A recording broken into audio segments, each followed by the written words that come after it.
So this slide illustrates the obesity rates in Europe, revealing a notable contrast with the United States, where obesity rates tend to be a lot higher.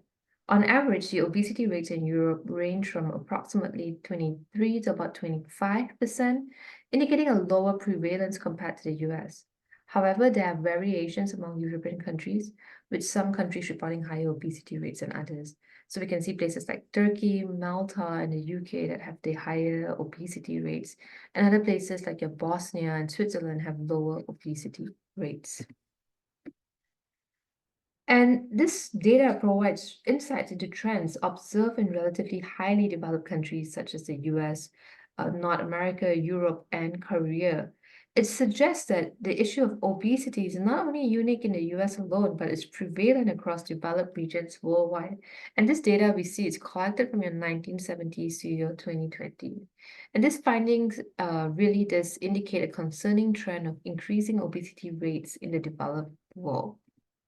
So one of the reasons why WHO is concerned is how risk transition has changed over time. And there are traditional health risks in rural and underdeveloped communities, which are your low and lower middle income countries. And the problem there is usually associated with not getting enough calories rather than consuming too many calories. These communities often lack cars, but they are very active with high calorie consumption needs and are usually very impoverished as well. Indoor air pollution is a significant concern, particularly in developing countries where women cook on open fires and use charcoals inside their homes, and that leads to a higher risk of developing lung disease and cancer. In areas lacking proper water treatment facilities, sanitation and water quality issues arise. Over time, this risk may diminish as education improves and ventilation methods are adopted, sanitation facilities become more accessible. However, with that, new risks emerge, such as tobacco use, as people gain more disposable income and purchase cigarettes, contributing to also air pollution issues from cars, factories, and occupational hazards. Also, as people become wealthier, their diets become richer.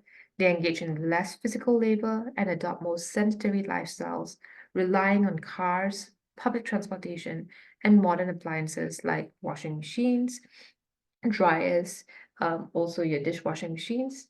And so these are some of the challenges that are faced in the developed world.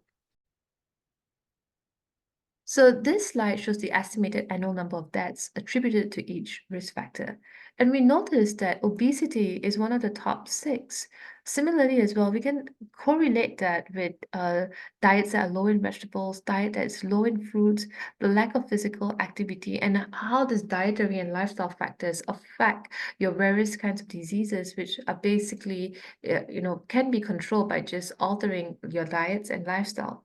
Also, over here, we notice that we can break them down into your low income and high income population groups.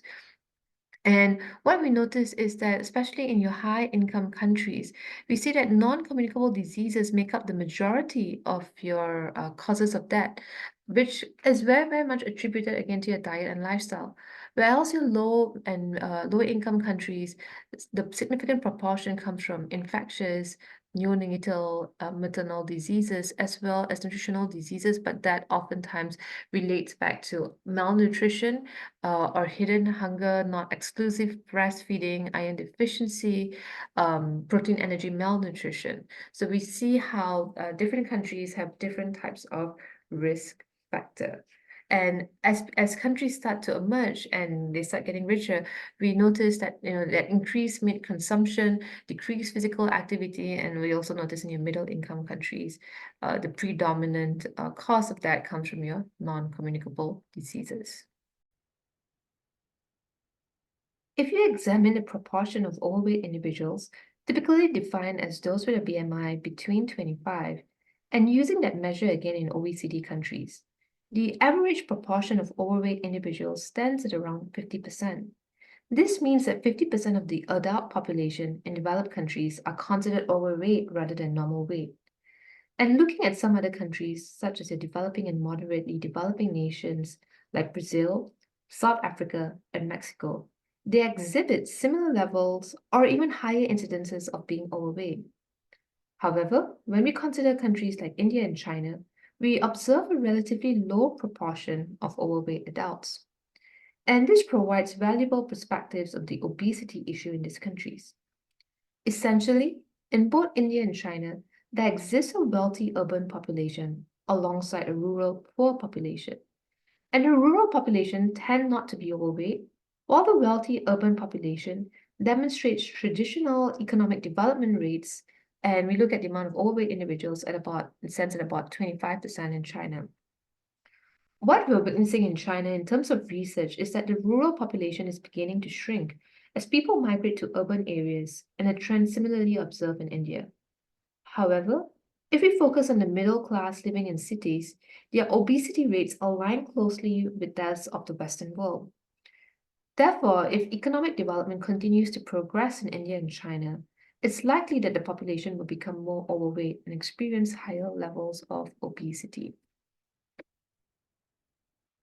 And this trend holds true across the board in developing countries, including the Caribbean and the rest of the developing world, where we notice that higher rates of obesity are rising. What is common in other countries is that women tend to have a greater tendency to gain weight due to lifestyle choices, food preferences, and activity levels. And we can notice this as well in the Bahamas, for example, where the study was done. What we also notice is that women oftentimes have more sedentary occupations in less developed countries, and they also have greater access to calories. Additionally, we also have to take into consideration your genetic differences that might play a role, and women are, of course, a lot more likely to gain weight compared to men. So this slide illustrates the obesity rates in Pakistan, highlighting the difference between rural and urban populations. Typically, individuals residing in rural areas are observed to be less obese than those living in urban areas.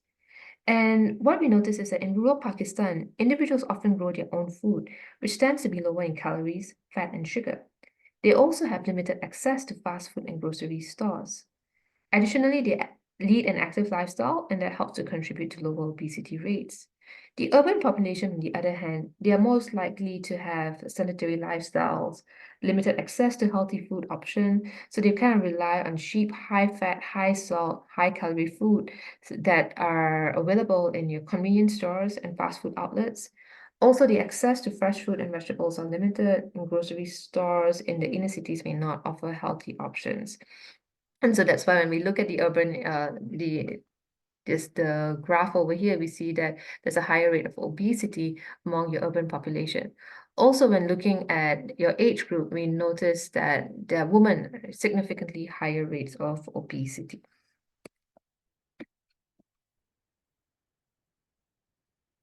And this data again illustrates the differences in your obesity rates in China, and particularly that's been focusing on your larger cities.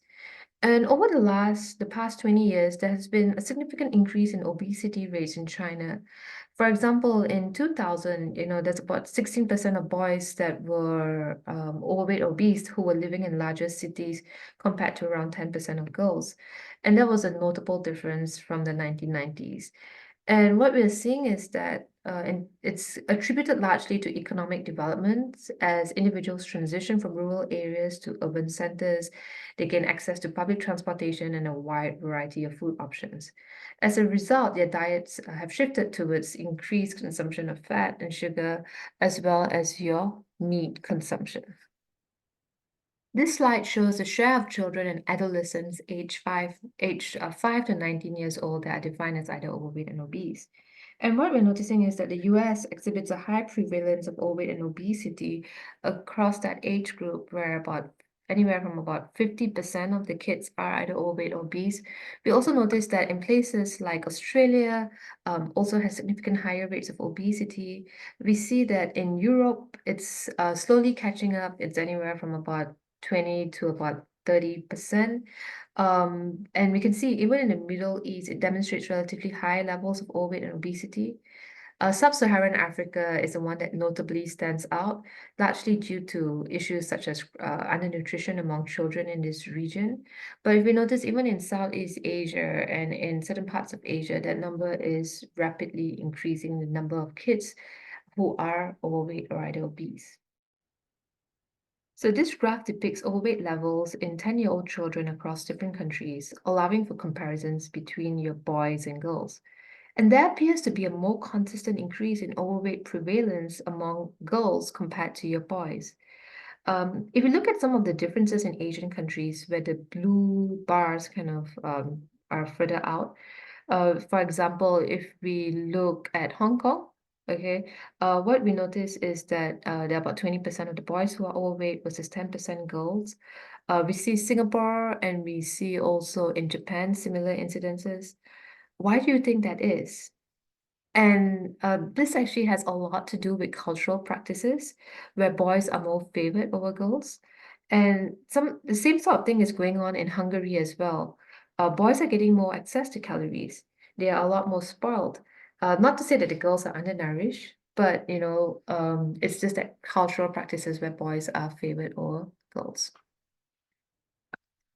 What we are seeing over here is the prevalence of obesity rates around the world, based on gender. And what we noticed that in 1975, the obesity rates were and less than 5%, anywhere from about 7%. But in 2016, fast forward, we are noticing that obesity rates have significantly increased, and it could be as high as 25% in places like North America.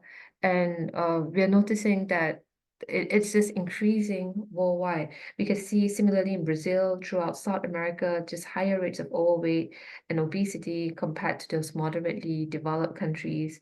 And what we're noticing is that it's going to keep increasing, especially with the access to convenience foods and also increased disposable incomes. So this slide is just showing the daily supply of calories per person and how has that changed from 1947 to 2018. And what we know is that currently we are producing a lot more food. And with that, the average amount of calories that is available to people has also been increasing globally. And when there's more food available, technically your food prices should be lower. But it does not always work that way.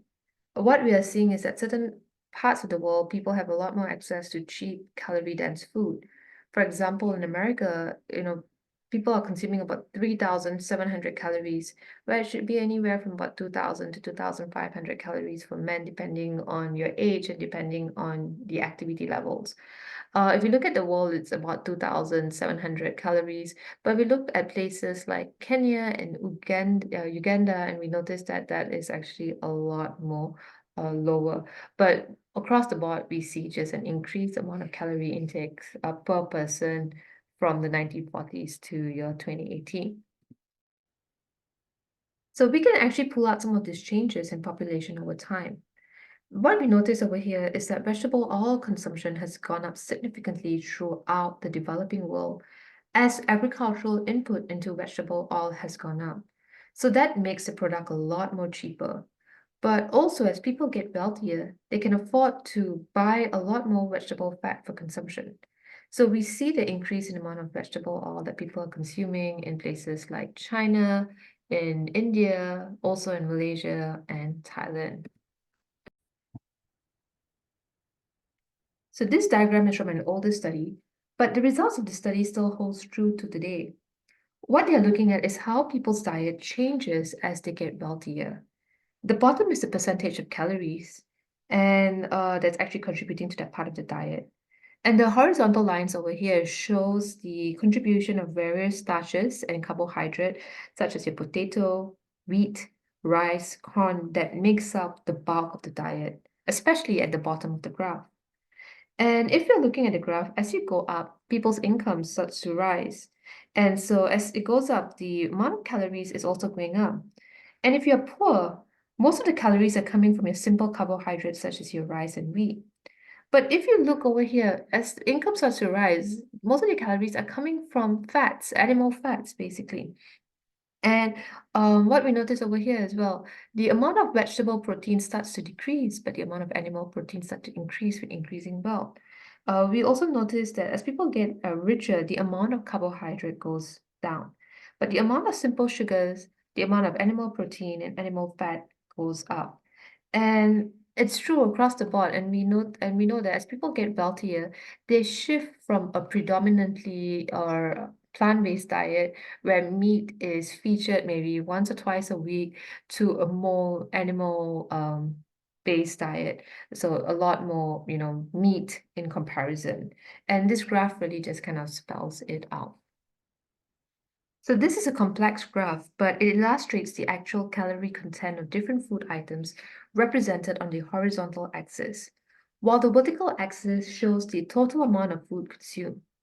It provides an indication of the relative calorie density per unit weight of food for each item. Essentially, the different boxes represent various types of food.